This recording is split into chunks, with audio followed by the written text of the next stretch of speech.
Welcome to Business Live Extra, the show that focuses on the business leaders and the entrepreneurs fueling Jamaica's economic boom. The tourism sector is one of Jamaica's earners of foreign exchange. It's been hit hard by the COVID-19 related crisis and global shutdown. Our guest today leads one of the most celebrated attraction companies in tourism, a business concept developed from a childhood pastime of swimming with the horses in the ocean and has now grown to include all kinds of adventure tours. With operations in Jamaica, Belize, Turks and Caicos, he has more than 25 years experience. That's right, our guest today is Mr. Marc Melville, Executive Director of the Chukka Group.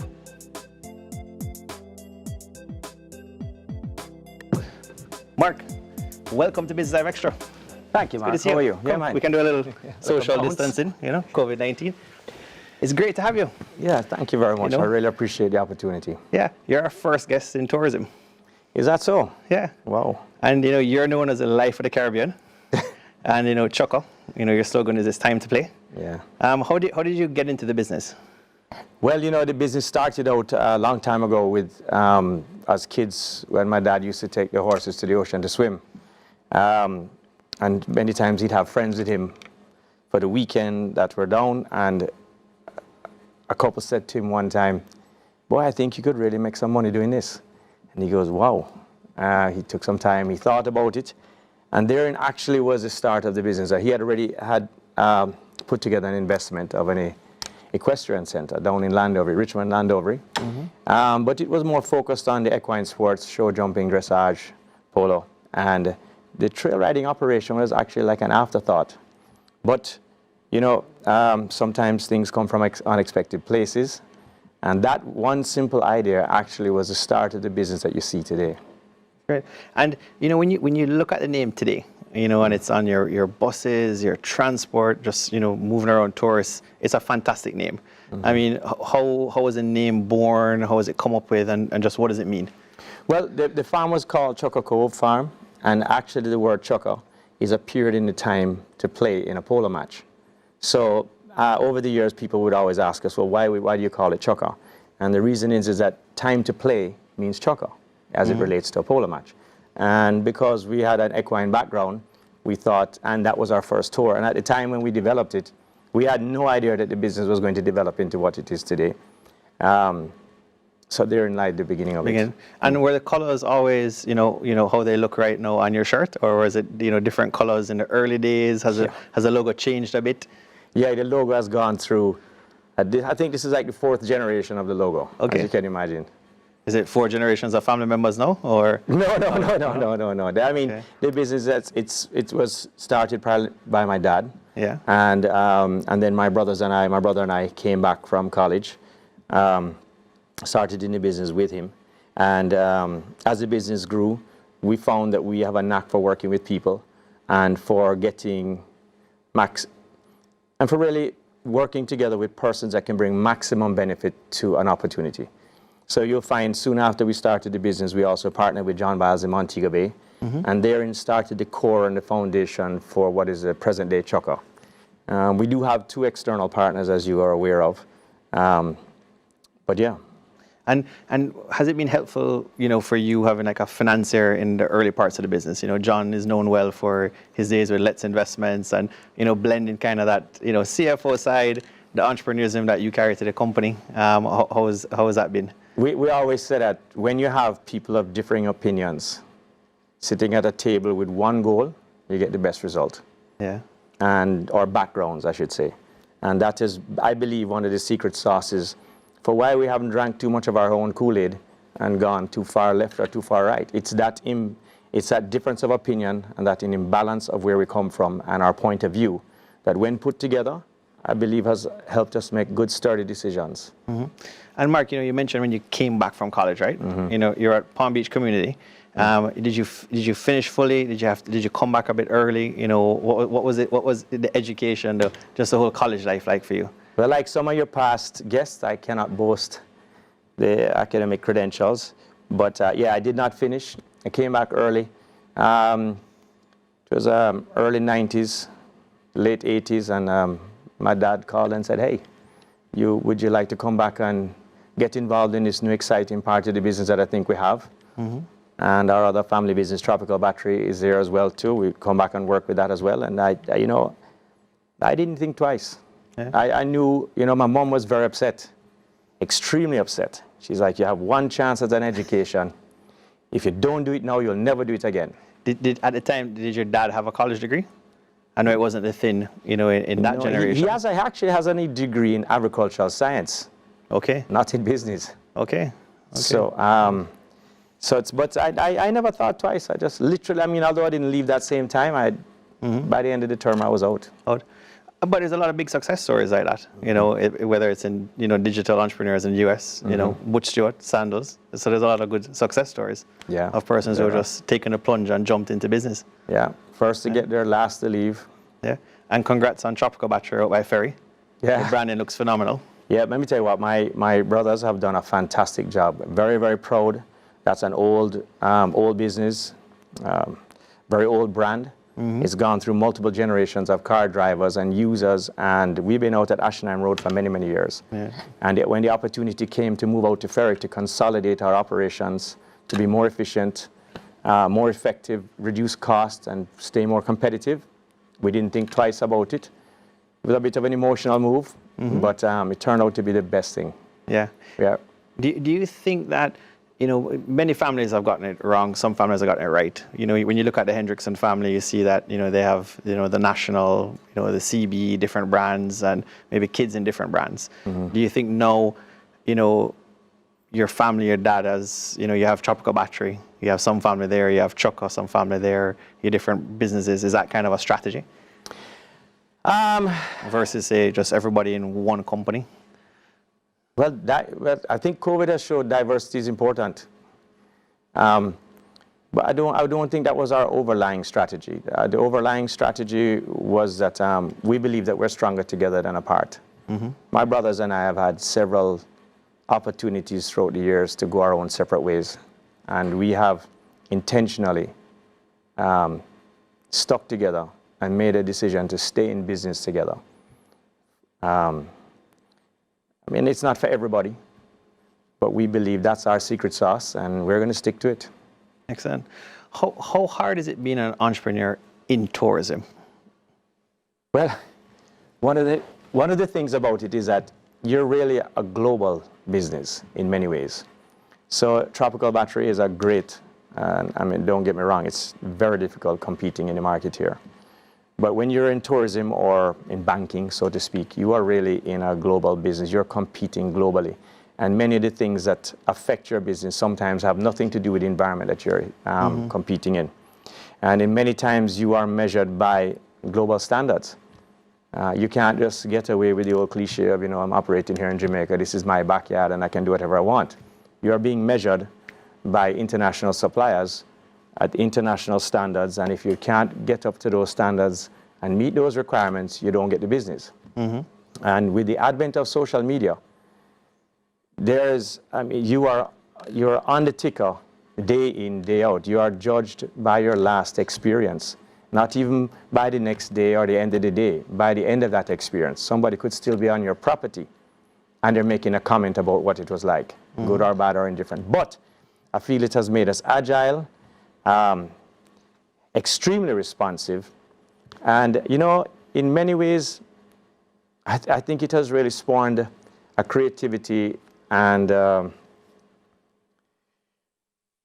ability for us to find out ways to solve our problems that are not just the traditional ways. You know what I mean? We have to genuinely find creative solutions to make it happen instantly. And when you look at it, though, is it every day? Is it an 18-hour day? Is it just non-stop? What type of lifestyle is it? When you think about it, you always hear like in the hotel business, it's just 7 days a week. Is it attraction business, 7 days a week versus in banking, the bank opens on Monday, close on a Friday.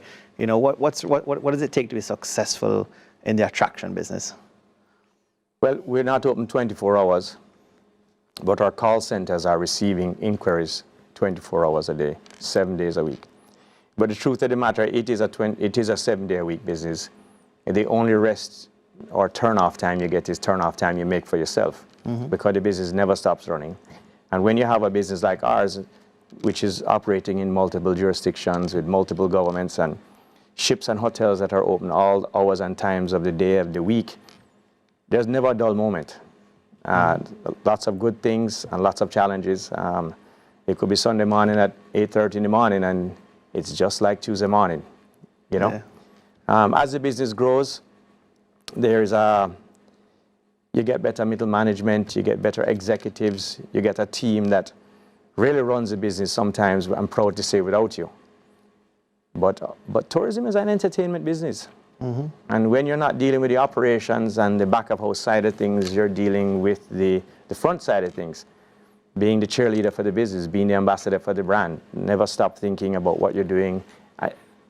Tourism industry itself is a business of entertainment, and you will find people from all over. I can't tell you how many weekends I've had where on a Thursday I get a phone call and says, Melville, I'm in Jamaica this weekend, or I'm coming down on Friday, or coming down on Saturday, and whatever plans you had, you have to make a decision.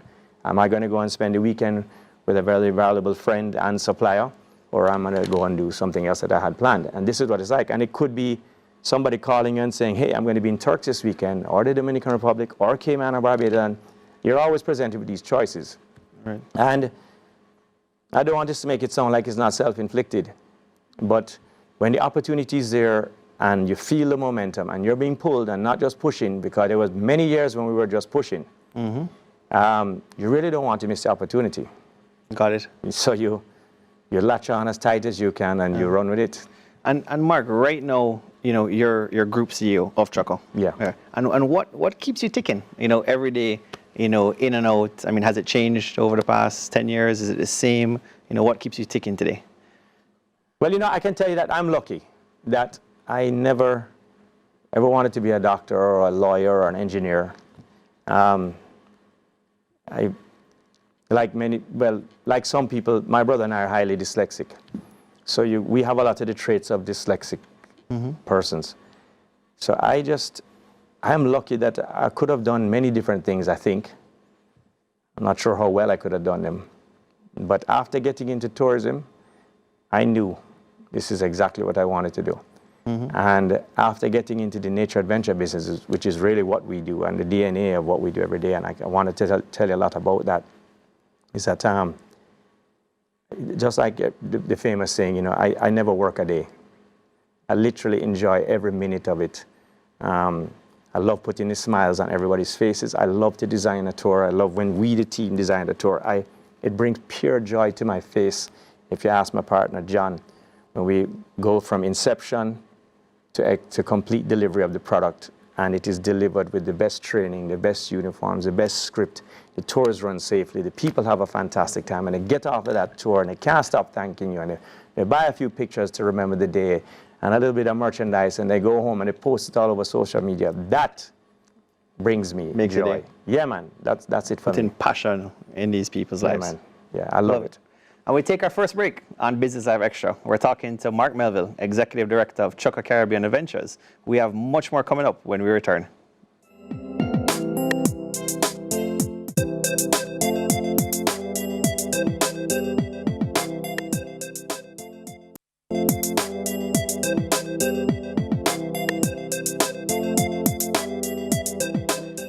Welcome back to Business Live Extra. We're talking to Marc Melville, Executive Director of the Chukka Group, which has been quietly emerging as Jamaica's biggest attraction, with 800 employees right here in Jamaica and 400 more at locations across the Caribbean.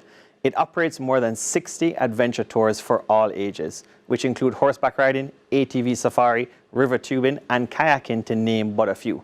The newest offering, Zipline over the Duns River Falls, officially opened last October. Let's take a look.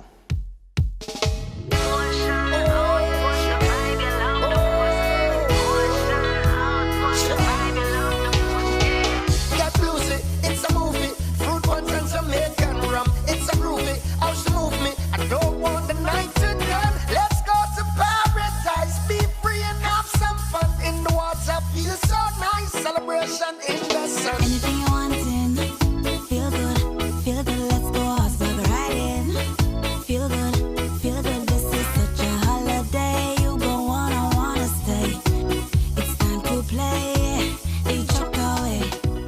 Mark, welcome back. Thank you. We were talking earlier about your, different private equity partners, and what's amazing is you're just known, you're well liked, in Jamaica, the Caribbean, with your relationships now globally, with Royal Caribbean Cruise Lines, Carnival, and what's so unique is that you have multiple investors, multiple private equity partners. How did you pull it off? Well, I wouldn't say I, but I would say we. We were lucky in the beginning. So our business, our particular business model was new to many bankers. And I do have to thank originally the Panjam Trust Group, Paul Facey, Paul Hanworth, and his family and group, that they were at a stage where they were looking for companies that had brands that could grow internationally, brands that earned foreign exchange, and brands that were on a growth path. And I'm not sure who found each other first, but we were in the market and they were in the market. We found each other. And I think it was a match made in heaven at the time, for sure. They invested into our business, and it's been great. The corporate governance that we got has been fantastic from them. They added a level of, many years of fiscal discipline and structure and experience in how to approach more complicated acquisitions and mergers. And it's just nice having guys with that many years business experience sitting at the board table with you. We've actually enjoyed the relationship very, very much. Would you say the business has really taken off just since getting that, first series of, say, institutional equity into the company? Yeah, man. I mean, sometimes you can stand up on a soapbox and do all the yelling you want and nobody hears you. And then a group like with their reputation and age comes and joins your team. All of a sudden, people who you've been trying to talk to for years are all of a sudden talking to you. So it's not that these opportunities weren't out there, and it's not that money was not out there. It's just that when you add that component to our business, it made a big difference in how we were seen, I would say. So the credibility, it just added a significant really helped. And these guys are mature business partners. They've been doing this a long time, and they're very patient, and they're in it for the long run. They're not in it to make a quick buck. They're in it to watch the business grow and yield long-term value. So we really, as much as they picked us, we also picked them in that there was a few entities who were willing to invest. But when we looked at their profile versus what we wanted, this was a perfect marriage for us. And when you look at your partner who came in after, Portland Private Equity, what really, jumped out about that, and how has that helped further propel Chukka in the market? So in many ways, those companies are the same, and in many ways they're different. I would say that Mr. Lichin and Robert Almeida and Ricardo, they bring a very international point of view to our business. Whereas Panjam Trust, although they do have lots of international investment, I would say Portland brings, they're headquartered in Canada. And they brought a different point of view. They brought a different approach to how we finance, fund, and strategize our growth. And then watching the two of them sit together at the table with our team, who's always raring to go, I think that really has been an enjoyable process. I can tell you there are many board meetings. I leave the meeting feeling like I've learned a lot, sitting down with those. And the thought process that we all go through, because the meeting is once a quarter, but there are countless conversations and round-robin calls amongst everybody, sharing ideas, strategizing, picking the right path. I just cannot see where you have this amount of differing minds sitting at the table, all focused on one thing, why it can't lead in a good direction. And if you can jog your memory, Mark, back to Panjam came in roughly when it was, like, how long ago? 6 years ago. 6 years ago. Yeah. How many attractions you had roughly around the Caribbean back then? Well, I would say, you're really stretching. Compared to what you have today. I mean, I would say we doubled in size. Okay. There's many different ways to count that. Whether that's revenues or number of attractions. Yeah. But also, too, we're not in it for tomorrow, This is a long-term passion business for us. So sometimes you make moves that You have to dig deep and don't show the results today, but there are moves that you have to make so that you can make a quantum leap tomorrow. And that's what I appreciate about the partners we have. But it has really, a lot of times, whether it's individual capital, family capital, it can be limited. Yes. And these two companies now have really let, you, as you said, John Biles, your partners, the Chukka team. Would you say, at this point now, it's really let you chase your dreams? For sure. I remember when Mr. Latched came to his first board meeting, he said, now, don't get me wrong, he wasn't saying he had a checkbook to give us, because that's not the case at all. But, he said to us at the first board meeting, he listened for about 45 minutes, very quiet. I don't know him very well, so I wasn't sure what to make of the first encounter. And after he listened to everybody for a while, he said, all right now, fellas. He said, suppose money wasn't an object. Can you tell me what your growth plan would be? Well, to his surprise, we had it. And so we gave him the plan. And he said, oh. And then, anyway, my point, I like to tell that story because a lot of people, when you're thinking about growing your business and about your strategy and where you're going, the first thing you start to do as a small business or young entrepreneur is you start to think, how am I going to find the money to do this? And it's not that it's irrelevant, and it's not that money grows on trees and just comes from anywhere. But it was very liberating and very interesting process to have him say, all right, let's just pretend for a minute that money is not an object. Put down the plan on a piece of paper for me. And then we worked our way backwards. Now, whether that plan is achieved in 3 years, 5 years, 10 years, who knows? The point is that I appreciated his thought process, and it got us even more excited about where we're going. And right now, Chukka, as a result, you've done those two deals where you're at today. You're the largest attraction business in the Caribbean. I would say so, yeah. Yeah. And how much bigger can it get? Oh, well, I first of all, I have a passion for the Caribbean. I'm a Jamaican. I'm third, fourth generation Jamaican. And I actually get a lot of joy out of traveling through the Caribbean. The joy I get out of it is, in as much as there is difference, there is uncanny similarity. And I get a kick out of it. I also like to feel that even though I got on a plane and traveled for 6 hours, I still feel like I'm at home many times. Like I didn't go very far. And maybe that's conservative of me, but I kind of like that kind of home feeling. Your question was, is that how big can the business get? Yeah, if you're in 4 countries now. Yeah. How much more could it scale in terms of whether it's more countries or, number of attractions?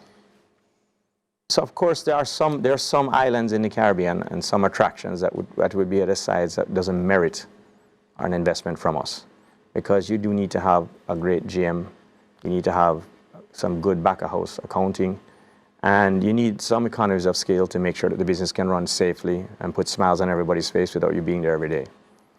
But that being said, there are many great attractions, iconic attractions throughout the Caribbean that get massive business. Let's just say you have Harrison's Cave in Barbados, a great attraction, gets tens of thousands of people every year. So Barbados is still untouched territory for Chukka today? Today, okay. You've got Brimstone Hill in St. Kitts, which is another huge historic site, lots of potential.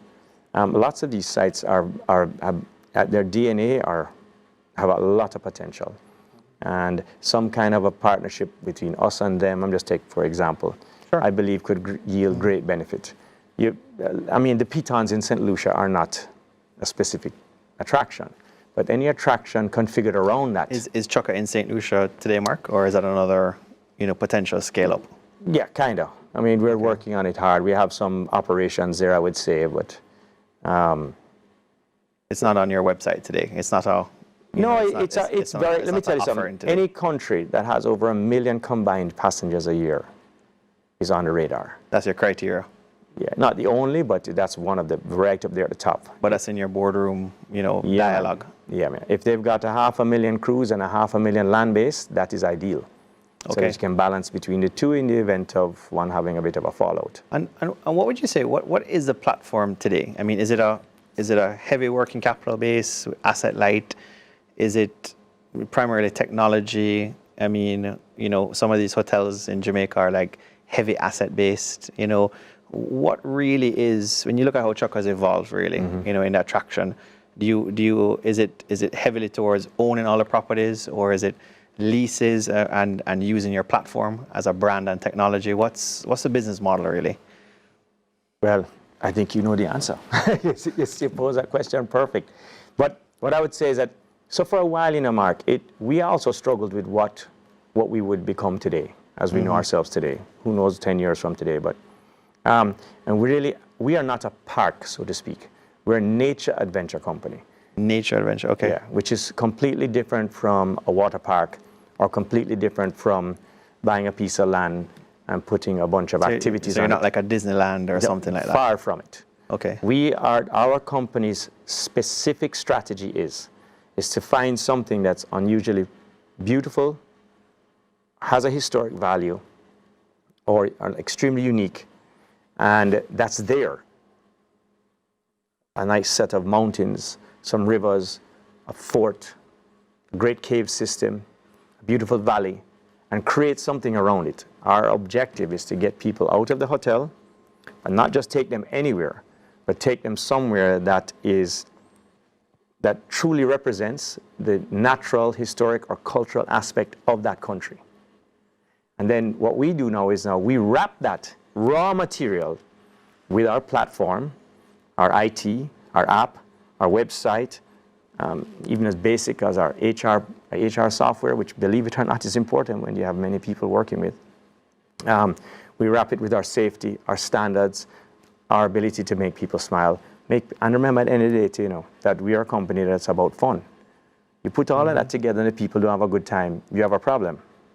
At Chukka today, Mark, does Chukka own any travel agencies or bus companies, or is there any vertical integration like some of these European operators today, or do you focus on your core? We focus on our core. I mean, we have gone this way in terms of, we're in the marine business. You know, we own dozens of boats. Okay. We're in the nature adventure business. We're in the motorized business. We're in the horseback riding business. You know. With kayak, ATVs, dune buggies, and we do have some nature adventure specific parks. Vertical integration for us, although makes a lot of sense on paper, because we're in the distribution chain of tourism, we have to be very careful. Because you don't want to compete, is it? Because I don't want to compete. It's very difficult. You need to be careful. Being Little Switzerland allows us to do business with everybody and not offend anybody. The minute we get aligned too much with one operator from an equity standpoint, you may have 2 or 3 other operators not want to do business with you. So unless that particular transaction is so material that it doesn't matter if you lose your 2 or 3 other customers, but there's a fine line nowadays. The problem is that this vertical integration you're talking about has been happening. Okay. And whereas I used to go to a show, in the Caribbean? Yeah, man. And whereas I used to go to a show and meet with 20 operators, you know, from the airline to the wholesaler to the hotel to the DMC, sometimes I'm meeting with 8 or 6 because they've all bought each other and consolidated. Okay. But so it is good in many ways, but in many ways there's some negative. There's some negative to it. And when I say negative, but you know what I mean. Yeah, I got you. Yeah, too much alignment can result in fallout. Yes. Yeah. Interesting. And we take another break on Business Dive Extra. We'll find out how Chukka Caribbean Adventures is weathering the COVID-19 storm with Marc Melville when we return.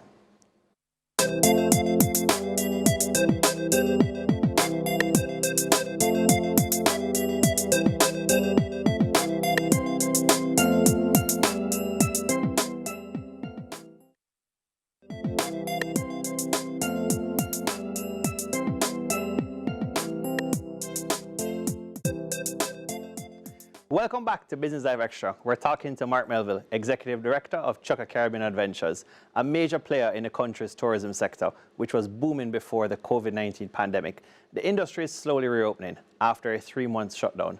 Chukka has been at the forefront of efforts to establish new health and safety protocols. It has spent the last few months training staff in new procedures, including an operating system known as Chukka Checked.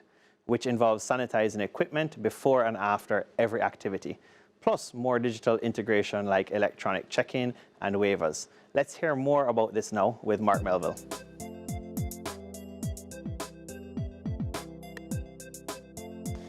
Marc, welcome back to Business Live Extra. Yeah. You know, when you look at Chukka overall, you know, you're in 4 countries, you have your attractions. What's the flagship? Is it different than maybe your most passionate one? But what's the flagship? What's one of your favorite attractions? So we have many locations that offer different activities. I have to say, as a single focus activity, one of my favorite is cave tubing in Belize. Okay. The thought of getting on a tube and going down a river for an hour and a half in the pitch black through a cave system that's, I don't even know how old it is, to be frank. I know I've been told and read, but I don't remember.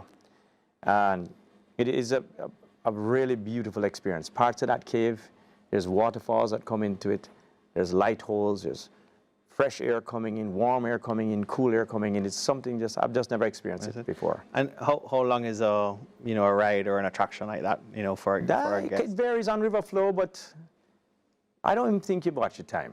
You're just doing something that you've never done before, and it's so different from anything else. And there's a lot of history. There's a lot of Mayan history. One person per tube? Yeah, man. All right. Yeah. And, like if you can share with us, how many, in the good times, let's say pre-COVID, how many persons per year would you hit up on an attraction like that, or passengers? Just roughly speaking. Yeah. I should really know this off the top of my head, but I don't know. 50,000, maybe about 50,000 people, yeah. Okay. Yeah. Great. And in Jamaica, where you've born and grow, what's your favorite out there? Whether it's your biggest tour or just something you love personally. I guess I have a thing for rivers because I love tubing on the White River. Okay. Yeah. Okay. I really, really enjoy it. The river's crystal about 98% of the year. Was that one of the early or first attractions? Yeah, it really was. Okay. And it's still offered today, everything? Yeah, man. Mostly hotels, or that's also... No, combination of both. Everybody loves it. Okay. Remember, most rivers you go on, a lot of them are brown, and big, and they're affected by the weather all the time. But the White River is just perfect most of the year. Okay. And how does it all work? If you just walk us through, is it just you go onto your website, you buy the tour, and then you jump off the cruise ship and just boom, head down to White River? Well, so we have like many. How does the magic happen? We have. Well, the team provides the magic, I would say, but you can buy Chukka many, many different ways. So it primarily depends on how you get here most of the time. If you come by cruise ship, you buy through the cruise ship. You come through a hotel or a resort, you buy through the tour desk at the resort. No different. If you go to Sandals, you buy from Island Routes. And if you come to a villa, you may go to our website and go through our website and come. If you're or you may go through our call center. So it kind of depends how you get to it. How you get to do it. Okay. Yeah. And talk to us about COVID. It's no secret. COVID has come. Tourism has been one of the biggest hit sectors. How is Chukka now faring with COVID? How has it changed the business? What are some of the lessons? Wow. Yeah, it's a tough one. Not tough because I don't know the answer, just tough because the whole process has been tough. First, the thing that hit homes to you is a number of is our team. And many of them have been highly, highly, highly displaced and affected by the pause in operations of our business. Some people who have worked with us for not many years, and some people who have worked with us for 10, 15, 20 years. And that is the most disheartening thing to me. You test your business for 10% down, 20% down, 30% down, maybe 40% down. Hell, we've even tested our business for a few hurricanes, which we've had many over the years. 9/11, riots, curfews, and you adjust. You cut expenses, you make some changes, but nobody tests a business for 100% down. We couldn't, for a thousand discussions, we would have never have thought a situation where we have no revenue. So that has been the toughest thing, I think, for us, is to have team, and we get the phone calls every day.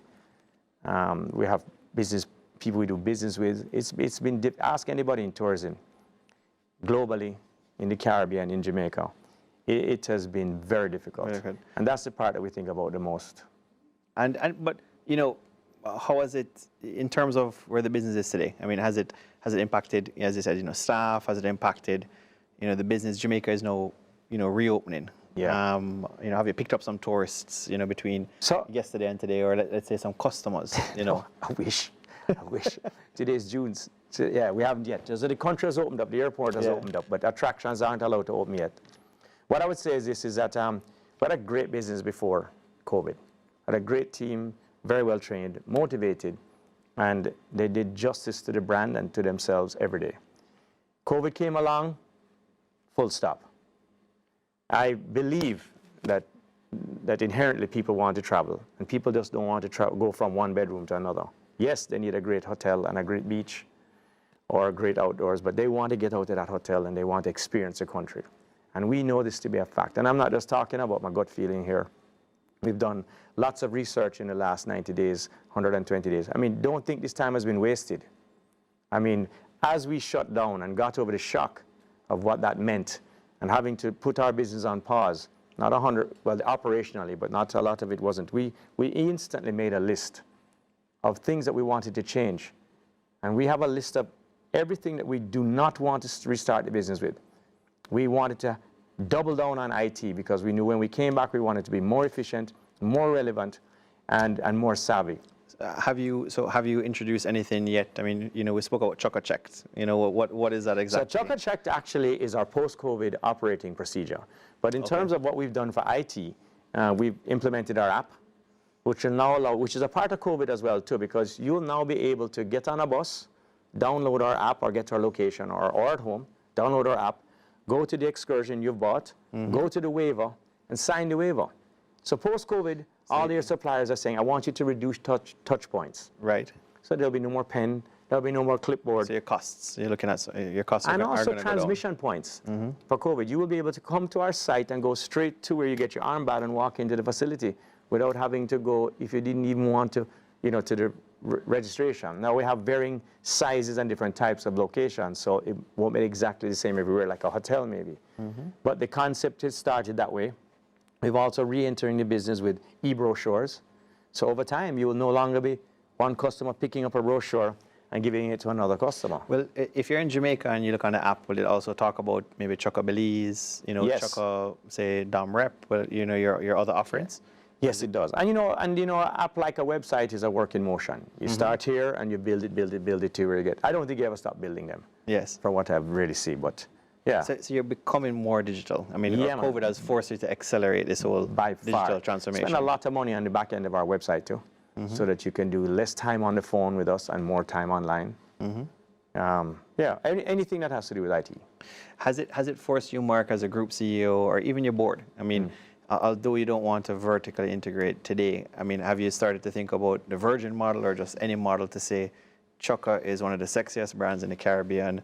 Maybe there's only one other brand like it, sandals. And is it time you have to look at different things to, you know, buttress, you know, the fallout in tourism, whether you franchise a brand, whether you do other things, or that's not a subject, you know, today? No, man. I mean, that's what gets us up every morning. I mean, that's what we are excited. What we're excited about is taking everything that we learned, Mark, all this experience over the years, and then leveraging it on that raw material, and I mean, that raw natural asset that may have taken 10 years to develop. We could develop it in the right way, environmentally friendly, with the right training, with the right touch points, connect you with the right suppliers, put you in touch with the right people, and run that operation safely and with smiles. That's you know? That's great. What you just said is exactly what our plan is. And as unfortunate as all the negative coming out of COVID, a lot of positive is coming out of it. Yes, there's a list of things that we're improving on. But there's also opportunities with operators throughout the Caribbean who are saying, boy, this COVID thing really rocked my world. Yeah, so right. So, I mean, are you now being like contacted, whether it's daily, weekly, monthly, from smaller family operators who are maybe in your shoes, 10 years ago saying, we need an equity partner? I mean, does that come up now over morning coffee? Well, I have lots of friends in the Caribbean, people that we see at the shows and who have known for years, and I can tell you the conversations are happening. Yeah. People are taking stock of where they are as it relates to their age, the growth trajectory of their business, the risk profile of their business. Nobody planned for this. So when this happened, it has forced everybody to take a look. And it gives many of these businesses, these attraction businesses are great, well-run businesses. But where we're heading, where we believe the industry is heading, is you need to now take what is this fantastic virgin product with a great operator and put behind it the best IT, the best website, the best marketing platform, best social media platform,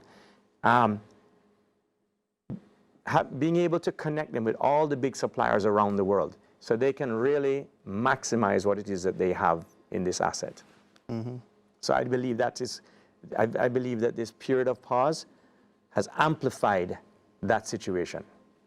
And so that's really interesting. So is there a silver lining whereby, as things open up, and what's your outlook for when tourism in the Caribbean starts to, revert to, possibly even some pre-COVID numbers? And I can't build false expectations because I genuinely don't have a glass ball. I mean, that is $1 million question, frankly. Mm-hmm. I mean, I can't tell you how many hours a day we talk about that. But first thing we're doing is taking care of what we have on our existing team and our existing operations. But at the same time, we're looking at other opportunities. Yeah. I mean, the U.S. Fed says they'll keep interest rates at 0 till 2022. I mean, You think it could be as bad as that for the Caribbean, whereby things kind of stay, mediocre for another 2 years, or you think we get back to kind of normal, hopefully January next year or middle of next year? What's your gut? My gut is that I speak to the guys, the men and women who know upstream, mm-hmm. in the cruise lines and in the hotels and in the DMCs. And each sector has a different outlook. The cruise sector has the worst outlook of all. Okay. Because they're still waiting on an agreement on CDC guidelines to allow them to start to sail. And then if they do start to sail, how will they be received by the countries they're sailing to? Remember, people want to sail somewhere. Mm-hmm. If not, they just sail around in the middle of the ocean. So my gut feeling is that I'm going to quote poorly what I think Arnold Donald said, who's chairman and CEO of Carnival Corporation. And he said that we're in a social business, and when passengers are comfortable to be in that social environment, cruising will come back big. Now, mind you, it's predicated on the CDC giving approval. But it's going to be hard to predict until like American or global psyche says, yes, I'm ready. Mm-hmm. I want to get out there. Which my gut is, they're itching to go. It's a good answer. I like it. Yeah. And we take another break on Business Live Extra. We'll talk about the outlook for Chukka Caribbean Adventures when we return.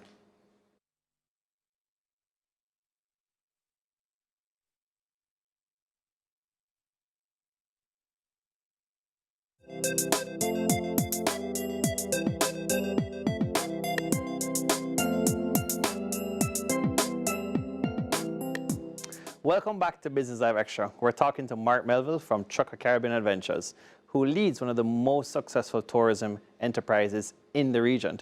The company was established in 1983, so he has weathered some major economic storms over the years, from hurricanes to the post-9/11 downturn to the 2008 financial crisis. We'll discuss all of this with Marc Melville in just a moment, but first, let's take a look.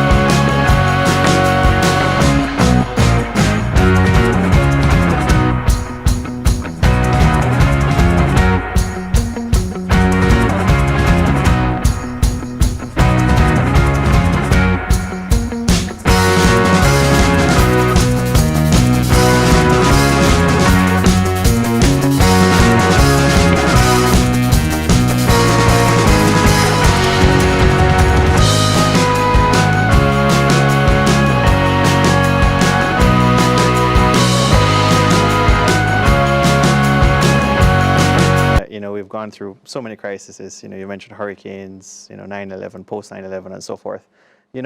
Where do you see Chukka coming out of this, and looking forward to next year? There's a lot of talk about what a post-COVID tour experience / vacation experience is going to look like. And you can go down the road of the resort side and the cruise side, and then you get to our component. And there's lots of conversations about, social distancing and how you will change the way you do things to reduce transmission touch points and manage the whole situation. I believe that we have put together a first class, and not in the least, our team has put together, I think, a fantastic program called Chukka Checked. And Chukka Checked basically is ship to ship or resort to resort or from your home to your home, what we think is a 360 approach to our business for handling COVID, post-COVID operations. We are not a hotel or a cruise ship. So our initial I'm not a medical person, I'm not a public health person. But I said, guys, let's try and keep it simple, because you want something that's sustainable, that's affordable, practical, and that's in many ways recordable, that you can record it. If you make it too complicated, and of course we're relying on what medical experts tell us, but if you make it too complicated, you may end up not really producing anything.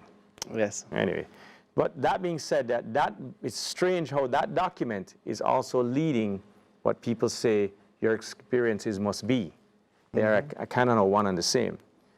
So, but we've been careful to do a lot of listening. And although we have a standard, we are saying this is our standard, but please guide us where you see necessary. There's no doubt that people are going to have fears and concerns, and we will do the normal adjustments as per the governments in the territories we operate in. But in a way, do you feel, with your experience in tourism, it's kind of similar in a way? I mean, post 9/11. I mean, everybody thought the worst. I mean, numbers dropped. I mean, the big difference with this, as you alluded to earlier, is that the problem everybody's having with this, even the banks and financial sector, is we just don't know when it gets back to normal. So we just can't quantify this. Right. Which is a big problem. But I mean, if you go back to even in Jamaica, JDX, NDX, even our government bonds were down 50 cents. Some persons argue is the financial sector viable. So I mean, the big difference here is just when do you get back to normal? Boy, Mark, that's the big question, but I don't think anybody really knows. If you ask me what I projected. Because what you said is you have the demand coming in now, which is actually exciting. So your call centers, your website, your app. It's just really when do the borders reopen? And I think, I mean, for all and other comfort countries, level of the guests and comfort level. Yeah, but I don't want to sound too vague. So at least that's a little bit better than as you said, March or April or even May. Yeah, it's hard to look. I have 4 scenarios. You could put money on any one of them. I can still tell you where my gut feeling is. I believe we'll have a decent winter season, maybe 30% below last, but it's very difficult for me to make that prediction. I don't know what's going to happen. The hotel's reopening now. Is that helping, getting some, say, clients back into Chukka now, or not necessarily yet either? That'll start happening in July. More July. Yeah. Okay. The government has to figure out how they roll out their monitoring and protocol of. Yeah. I mean, they have it in paper, but I guess they need to do it in practice. Yeah. But to your original question, which is where do I see the business long term? I mean, I don't think anything fundamentally has changed. Fundamentally, people want to get outdoors. And the other thing about what we do, which I think puts us in a good situation, is that some of the core issues about COVID are being in enclosed areas, air conditioning, close quarters. Well, we're the exact opposite. We're outdoors. We've got lots of space around us. You're breathing in fresh air, lots of sunlight, and you're active. So I believe that the core of what we do too is positioning us well for a post-COVID environment. Right. So let's say forget about COVID for a second. In other words, we're back to, say, pre-COVID or just going forward. Life moves on. We've gone through these crises, even if there's some economic headwinds. I mean, what can you tell us about Chukka? I mean, mergers and acquisitions, deals. You've done a ton of deals over the last couple of years. You've doubled your attractions in the last 5 or so years. I mean, what's on the horizon to make you even bigger or just more profitable? COVID is going to make us more profitable for sure, I believe, in the long run, because it has forced us to reinvest in back of house things that will make us more efficient. But our long-term view for the company is simple. We believe that we have an inherent expertise in running, in designing, building, running, and marketing nature adventure experiences, and that's what we're going to continue to do. And we're going to continue to look throughout the Caribbean for any country that fits our investment criteria, and then secondly, the attraction that fits our investment criteria, and whether that's a merger, an acquisition, or a startup, that's our business plan. I take a lot of pride in the fact that we are a Jamaican-owned, founded, and operated business. I take a lot of pride that we're a Caribbean brand and a Caribbean company. And I want to continue to see that grow. And you know what, too? I think we do a good job. You know, we get hundreds of thousands of people leave our experiences every single year who had a fantastic time, and that's attributed to the team that we have. Tourism seems like it needs a leader. You know, how do you feel about that? Or, you know, do you still want to be behind the scenes more? Or, you know, where do you think about it? Boy, we have a lot to do. And we don't mind being brand ambassadors for Jamaica. My partner, John, actually dedicates thousands of hours a month to leading from a national side, from an industry side. I don't get into that as much. I thank him for it, the company thanks him for it, and I should be bold to say that maybe the committees and the government thanks him as well. But personally, we have a lot to do. And anytime we're called to assist, I will definitely jump in. But we're busy, man. We have. So at this stage, you feel like more keep your head down. Yeah, man. Get the business cranking, get things going. We're not there yet. You know, we have a ways to go. How does Chukka showcase its business to the world? You know, you have great relationships with Royal Caribbean, you know, with Carnival. I mean, it's amazing. I mean, the US, unlike the Caribbean, if you fall into problems, I mean, shoot, you just go raise $5 billion US with a corporate bond. I mean, and in the Caribbean, you can't do that. You know, you can't just go to, you know, one of the commercial banks and just go say, hey, can I get next week, you know, $1 billion Jamaican? You know, but you have fantastic relationships with these massive companies. I mean, how have you done that, and what does that mean for Chukka? I mean, we did it one tour at a time, tell you the truth. You know, it's you just have to provide safe, fun experiences, and, you know, you make mistakes. And we've made our fair share.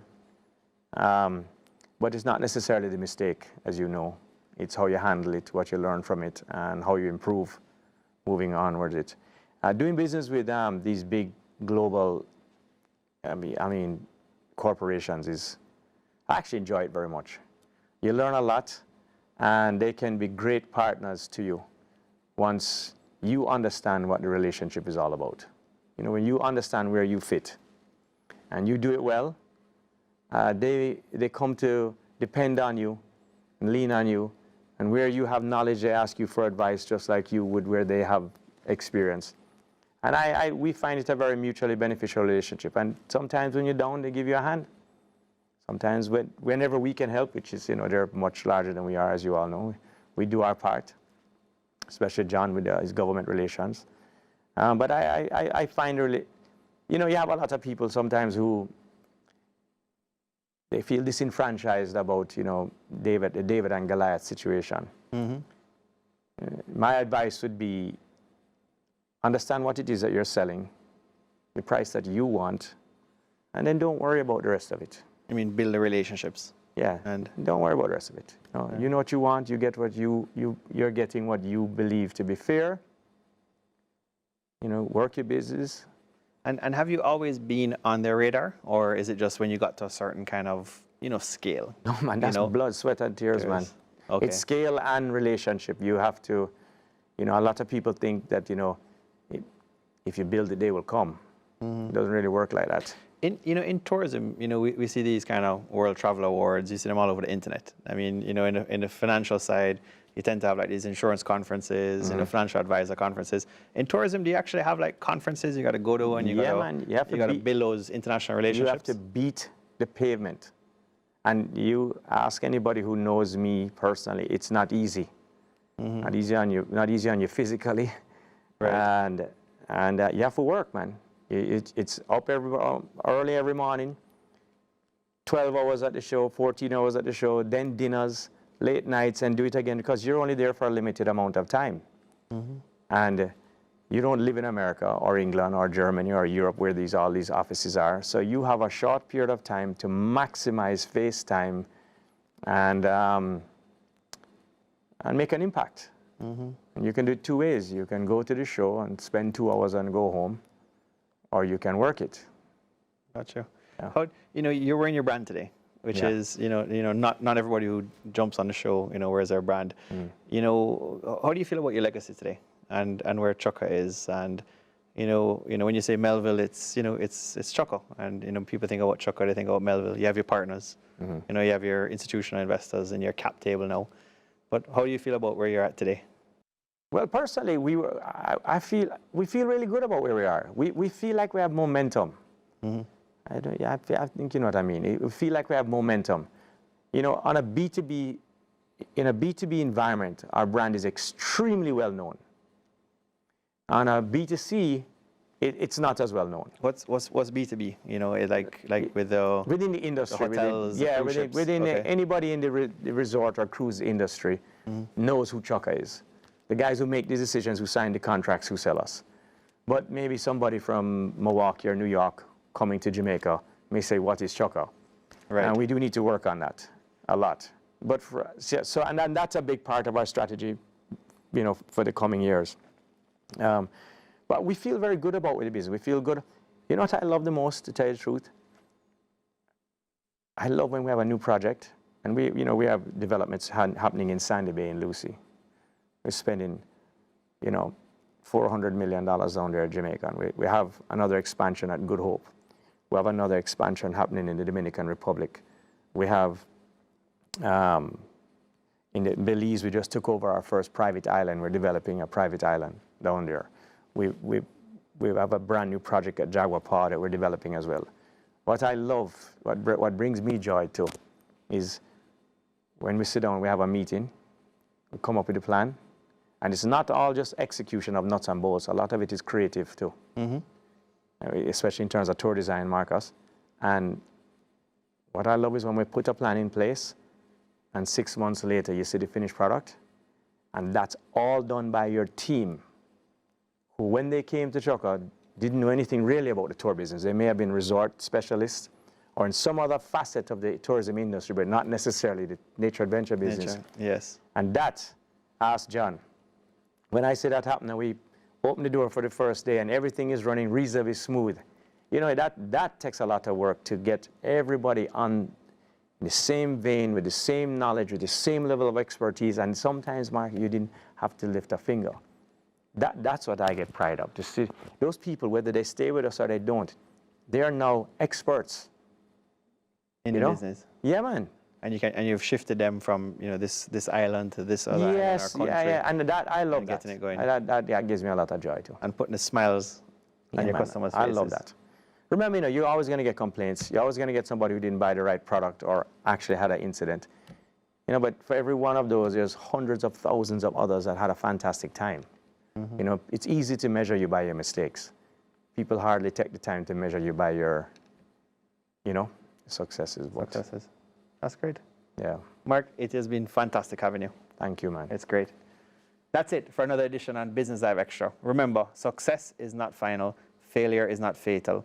It is the courage to continue that counts. We've been talking with Marc Melville, Executive Director of Chukka Caribbean Adventures.